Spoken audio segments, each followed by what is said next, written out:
नमस्कार दोस्तों। Library science education में आपका स्वागत है। दोस्तों आज जितने भी 2 to 7 में वाइवा के क्वेश्चन पूछे गए थे, तो दोस्तों जितने क्वेश्चन मेरे पास आए हैं तो मैं आज वो क्वेश्चन आप लोगों को बता देना चाह रहा हूं दोस्तों। और अगर आपका अभी तक वाइवा नहीं हुआ है तो आप ये क्वेश्चन को भी एक बार ज़रूर देख लें। ये काफ़ी इंपॉर्टेंट क्वेश्चन है और ऐसे उम्मीद है कि आप लोगों का भी ये क्वेश्चन पूछा जा सकता है। दोस्तों देखिए, क्वेश्चन कई प्रकार से पूछे गए हैं, लेकिन दोस्तों उसमें से कुछ ऐसे क्वेश्चन हैं जो कई बार रिपीट किए गए हैं। बहुत सारे कैंडिडेट को लगभग सेम क्वेश्चन पूछा गया है। तो इसके लिए दोस्तों मैं कुछ जो यहाँ पे इजी क्वेश्चन है वो क्वेश्चन को लेकर आया हूँ, तो उसे एक बार आप ज़रूर देख लें। उसके बाद आप वाइवा की प्रिपरेशन जिस प्रकार कर रहे हैं उसी तरह कंटिन्यू करते रहें, ठीक है।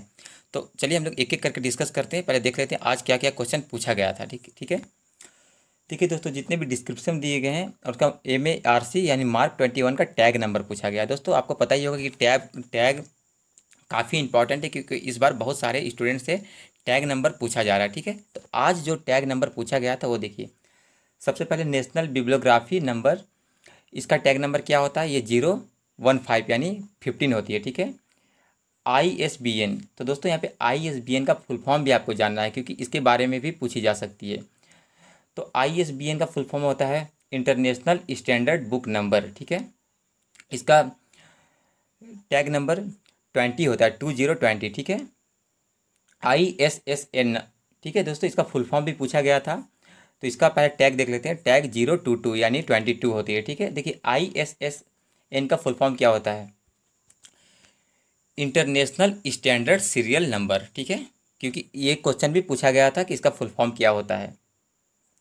दोस्तों बहुत सारे क्वेश्चन, आज बहुत सारे कैंडिडेट को ये भी क्वेश्चन पूछे गए थे, पब्लिशर नंबर क्या होता है? सॉरी, पब्लिशर नंबर का टैग क्या होता है? ठीक है, तो टैग होता है 028 यानी कि 28। ठीक है। UDC का जो रिपोर्ट नंबर होता है उसका भी टैग काफ़ी इंपॉर्टेंट है, 088 यानी कि 88। ठीक है। तो दोस्तों आज इतने सारे टैग पूछे गए थे, क्योंकि जितने भी स्टूडेंट के द्वारा मुझे क्वेश्चन भेजा गया उसमें देखिए इतने सारे टैग पूछे गए थे। और दोस्तों ये काफ़ी इंपॉर्टेंट टैग है, इसे एक बार आप ज़रूर याद कर लेंगे। ठीक है, ये कोई डिफ़िकल्ट नहीं है। अब दोस्तों देखिए, एक इंपॉर्टेंट क्वेश्चन जो आज पूछा गया था कि DDC का फर्स्ट एडिशन कब आया था? तो ये 1876 में आया था। ठीक है, जिसमें 44 यानी 44 पेज थे। ठीक है, पेजेस थे। और दोस्तों देखिए, अभी जो करंट एडिशन चल रहा है DDC 19th एडिशन, ये कब आया था इसका? तो ये 1979 में आया था। ठीक है। अब दोस्तों देखिए, एक क्वेश्चन और आज पूछा गया था, मार्क 21 का स्ट्रक्चर का क्या कितने होता है और कौन कौन से होते हैं? ठीक है, तो आपको ये ध्यान रखना है कि स्ट्रक्चर अगर पूछा जाता है तो 3 होते हैं। अगर दोस्तों आपको वाइवा में पूछा जाता है कितने स्ट्रक्चर होते हैं तो आप सिर्फ 3 बताएंगे। ठीक है, लेकिन अगर पूछा जाता है कि कौन कौन से हैं, तब वहाँ पे आपको तीनों का नाम बताना है। ठीक है, रिकॉर्ड स्ट्रक्चर, कंटेंट डिजाइन और थर्ड में क्या, डेटा कंटेंट ऑफ रिकॉर्ड। ठीक है। अब दोस्तों देखिए, DDC के जो 3 वॉल्यूम है उससे भी क्वेश्चन आज पूछे गए थे कि वॉल्यूम 1 में क्या है, वॉल्यूम 2 में क्या है और वॉल्यूम 3 यानी रिलेटिव इंडेक्स में क्या है। तो दोस्तों ये तो काफ़ी इजी क्वेश्चन है, मैं उम्मीद करता हूँ कि आप सारे स्टूडेंट इसका जवाब दे देंगे। वैसे रिलेटिव इंडेक्स में दोस्तों ये एक हेल्प बुक का काम करता है, इसे हम लोग डिक्शनरी की तरह यूज़ करते हैं। ठीक है, देखिए 5th नंबर में यूज ऑफ रिलेटिव इंडेक्स।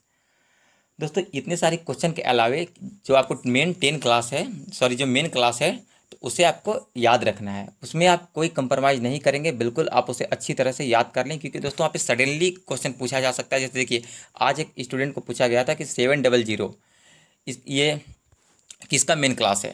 तो जितने भी मेन क्लास है दोस्तों उसे आप एक बार अच्छा से देख लें, जितने भी मेन क्लास हैं, क्योंकि उससे काफ़ी क्वेश्चन बन रहे हैं। और ये सब बेसिक क्वेश्चन रहता है और कुछ एडवांस लेवल के भी क्वेश्चन पूछे जा रहे हैं।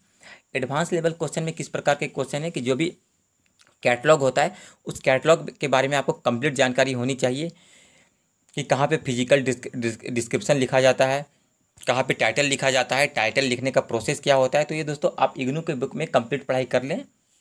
और मैं इसके लिए क्षमा चाहूँगा कि मैं 2 to 7 का क्लास नहीं ले पाया था।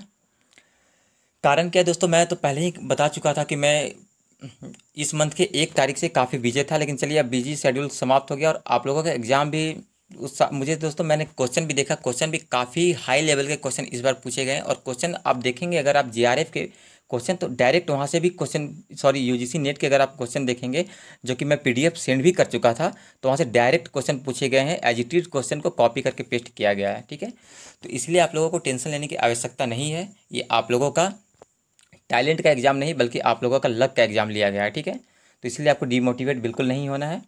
और दोस्तों बिल्कुल हम लोग इसके बारे में डिटेल में एक बार फिर से चर्चा करेंगे, क्योंकि मैं अब वीडियो को रेगुलर लेकर आऊँगा। ठीक है, मैं दोस्तों आप लोगों से वोट भी मांगा था कि आप क्लास किस मीडियम में चाहते हैं, हिंदी मीडियम में या इंग्लिश मीडियम में या दोनों मीडियम में। तो दोस्तों एवरेज सभी में इक्वल लगभग लोगों के फीडबैक आए हैं, तो मैं बिल्कुल इस पर बहुत जल्द कंसिडर करके फिर से मैं क्लास स्टार्ट कर दूंगा। ठीक है, तो मैं आप लोगों से रिक्वेस्ट करना चाहूँगा कि इस वीडियो को अधिक से अधिक उन लोगों तक शेयर करते हैं जिनका अभी 2 to 7 का प्रैक्टिकल नहीं हुआ है, ताकि इससे कम से कम अगर आप इस वीडियो को देख के अगर आप 2 क्वेश्चन भी अगर इससे पूछा जाता है तो ये आपके काफ़ी बोनस पॉइंट के काम करेंगे। ठीक है, और अगर आप नए हैं तो चैनल को सब्सक्राइब भी ज़रूर कर लें। तो चलिए दोस्तों, आज के लिए बस इतना ही। वीडियो देखने के लिए धन्यवाद। Best of luck for your exam.